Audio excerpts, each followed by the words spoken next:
The end of the financial year is fast approaching, and now's the time for you to start planning for your financial success next year.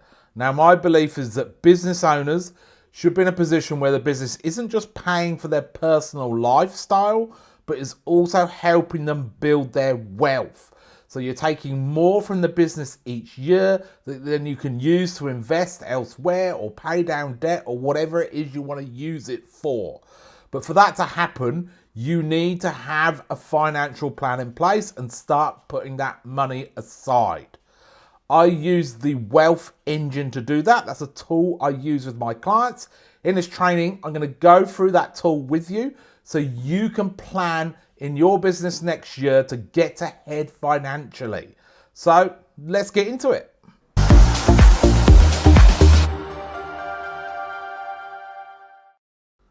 So the first part in planning your finances for next year and planning out where, how and where you can build wealth is to start with your business. So this is the first area we need to look at. And the first thing you need to do to look into your business is work out what your fixed costs are for running your business. So you need to put a budget together for the next financial year. So fixed costs is anything that doesn't vary with sales. So it could be wages, it could be rent, it could be marketing, all of that type of stuff. I want you to go and look at your last year's fixed costs, look at what you did spend. Now think about what you're going to spend this year, put a budget together for each line of those costs. Think about at this point in time, okay, this is where you're going to start planning. Do I need more people? Is the rent going to go up? Do I need to spend more on marketing? Probably if you want to grow. But put that into a budget so you've got to know exactly what your fixed costs are running the business. Then you can work out your gross profit margin. So that's how much of your sales you get to keep after paying your variable costs or costs of sales. So if you're selling a product, that's obviously the cost of the product. You sell something for $100, it's cost you $70 landed and all the costs up to selling. That means you make $30, which is 30% net profit margin or gross profit margin. That way then you can work out then what your break even is from a cost point of view. So your cost break even. So you can then work out exactly how many sales you need to do to cover your fixed costs of running the business.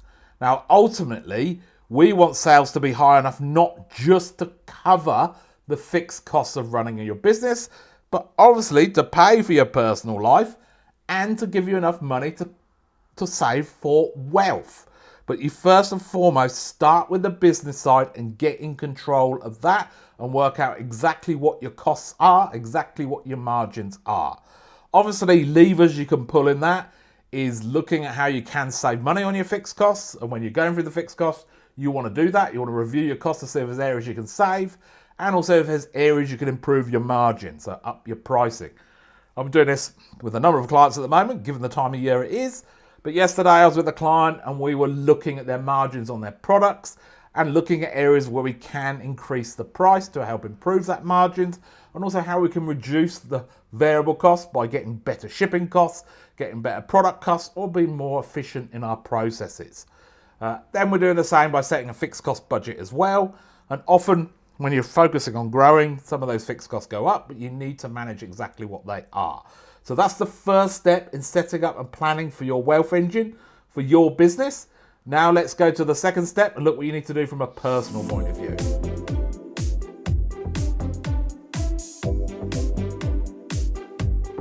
Now we've looked at the business. The next area, number 2, is then your personal. So you want to really work out what you need to survive from a personal point of view. So this starts off with something that everybody loves to do, a personal budget. I did this with one client at one point, and when we sat down and said, right, we need to calculate a personal budget, for some reason his wife turned up at the meeting and was suddenly concerned that her personal budget might be looked at, and she was panicking. Personal budget isn't about curtailing your spending necessarily, but it is about understanding exactly what you are spending to live your life. Because what you want to do is you want to have a regular income that comes from your business that will then pay for the expenses of your life. So often I'll get clients that actually pay that as a wage or drawings or potentially dividends, depending on what your accountant says. But you want something regular coming out each week, which should cover your personal costs. That ring fence exactly what your personal costs are. It separates you trying to get ahead financially from paying to the day-to-day stuff. It's not necessarily about how much that personal budget is, but it's just us knowing how much we need to draw out the business each week to pay for your personal stuff. So that's really important you do that and you set that budget. One other thing you need to be really careful of is often businesses will get them to, or business owners will get the business to pay some of their personal expenses. Heaven forbid that you do that. But you do. It pays for your car, it might pay for your phone, it might pay for the cleaner at home. Don't tell the account on that one. There's things you might put through the business to obviously help you out a little bit in tax time. But that's still really a personal expense. And I've had clients where when we look at the business and we look at the business side of things on here, they're struggling to break even or they're struggling to make a profit. But when we look at the fixed costs, there's a whole heap of costs there that are really personal and they're not business expenses. Like I had one client where they were taking hundreds of thousands of extra dollars out of the business that had built up over time, and they were paying money to different family members for different things all through the business. And when we added it up and said, this is how much you're taking from the business, they didn't even realize it was that much. And then also, this is why the business is struggling. So it's really important you know exactly what your business is paying for. It also makes you feel a bit better, because I've had clients where they're going, well, what's the point? What's the point of me running this business? I may as well go get a job. And that's a serious question sometimes. But when we did the figures, we went, well, actually, the business is paying for your car, your computers, your phones. When you add it all up on top of the wage you're getting as well, are you going to get a job that pays that? And they go, no way.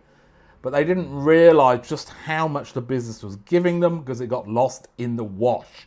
So it is important that you identify exactly what the business is paying you and what you need from the business. Because that's the second part of this wealth engine, so that money can then come down from the business down into your personal. Just like a waterfall of cash. So once you understand what that is, you can then plug that in and you can then do a break even for that.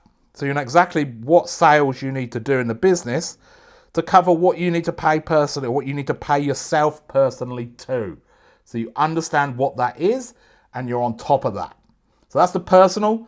Next step is then working out how much you can put into your wealth account.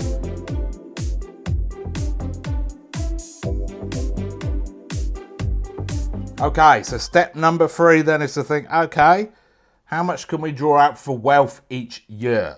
Now this does kind of depend at where your break even is now compared to where it needs to be to get your wealth in there too. So once you understand what your break even is to cover your personal expenses and business expenses, you can look at actually where are our sales right now? Because the break even will tell you what sales you need to do each day, week, month and year to cover those costs. And if you go, okay, well, we're well above that, or we're not, we're quite a bit lower, then that's where you can judge, okay, how much do we want to draw out from a wealth point of view? So as an example, I've got a client at the moment, and I do this with most of my clients, but we did this last year. We worked out that, okay, we wanted to take out 100K per owner for wealth, over and above what they're paying them. So they're paying themselves a wage, which is it's a good wage, but that pays for this. That pays for their personal costs. We've then gone, okay, well, we like to draw out another 100 a year for us to then use to invest. For them, they're investing in property. So they want to use it to buy more property, which makes perfect sense. And it's what you should be doing as a business owner as a minimum. It doesn't have to be 100, but it could be more, it could be less, but you need to be taking more out each year to make the pain, the risk, the heartache, the hard work worth it for running your own business. Otherwise, you may as well just go and get a job. But if you plan out, okay, I want to take 100K, what does that do from a break-even point of view? So how many sales do I need to do each day, week, month, and year to be able to cover that extra 100K as well? And what you want is a gap, still quite a healthy gap between all of that and where your sales are or where your sales could be. But you're kind of doing a sanity check to say, can I afford to put that aside to build that wealth? And once you go, yes, I can, and that's where you can say, okay, well, 100's too much. We're only going to get to 50 this year. I mean, I've had businesses where we've planned out more, and then as the business has transcended that year, we've not quite kept up to the plan. Things have happened, so we've just lowered it. I've had other clients where we've had a better year and we put more aside for wealth building. But that's what you need to do. Check the sanity of it. But this then probably is the most important part of all of this, and to get this to work properly. And that's how you take the money. So what I advise my clients to do is to set up a separate bank account called your profit account. So this is obviously a tip in Profit First or a whole heap of other ones in there. God, I've forgotten the name of that book, the personal finance book, the Aussie guy. It will come to me. Barefoot Investor. That's it. Barefoot Investor. Separate bank accounts are a great way of managing your money. And what I do is I get clients to put that amount each week into their profit account. And sometimes I don't call it a profit account. I call it a reserve account, especially if you've got bookkeepers involved and you don't want them to see you're saving up money for yourself. Just call it a reserve account. But you work out, okay, how much a week do I need to put into that account to get to 100K? And then you set up an automatic transfer to transfer across every week. Now you don't take it out of the business, you leave it in that account. And the reason for that is you don't want it to disappear into the well of your personal stuff and start thinking, I've got more money than I can, I'm going to go and buy some stuff. I was going to say rubbish, but I might buy some stuff that's not going to help me build my wealth.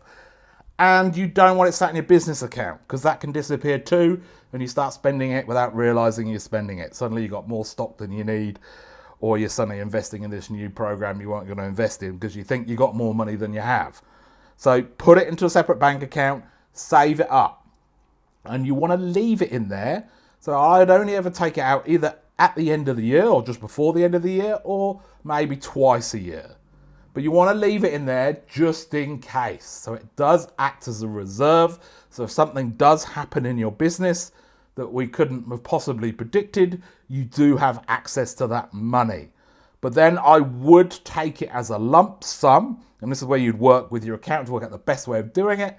Often I would say it's either dividends or distribution if you're a trust, to take the money out and a lump sum that then you use for the project you're going to use it for. So whether it's to invest in more property, pay back debt you've got on property, invest in shares or invest in some other business, whatever it may be to improve your wealth. But you need to put it in that separate bank account to do it, to make it work. And this is when you've got this all in place, there's an engine there for you to pay for your life, pay for the business, and improve your financial position. It's simple, it's easy, but it's very effective. But it only works if you plan. So you need to sit down and put this plan together in your business and work through these steps. But that is the wealth engine.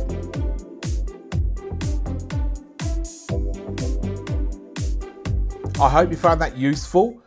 Please use this tool to plan out your finances for the next financial year. If you want any help, you got any questions, you can always comment below. There's also a link in my bio where you can book in a call if you want some hands-on help with this stuff.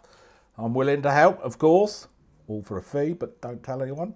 Make sure you like and subscribe to the channel. I'm trying to build up some followers on this new channel, so please subscribe. That helps this message get out to more people. And if I can help more people in their small business, that makes me very happy. And I look forward to seeing you in the next one. Cheers.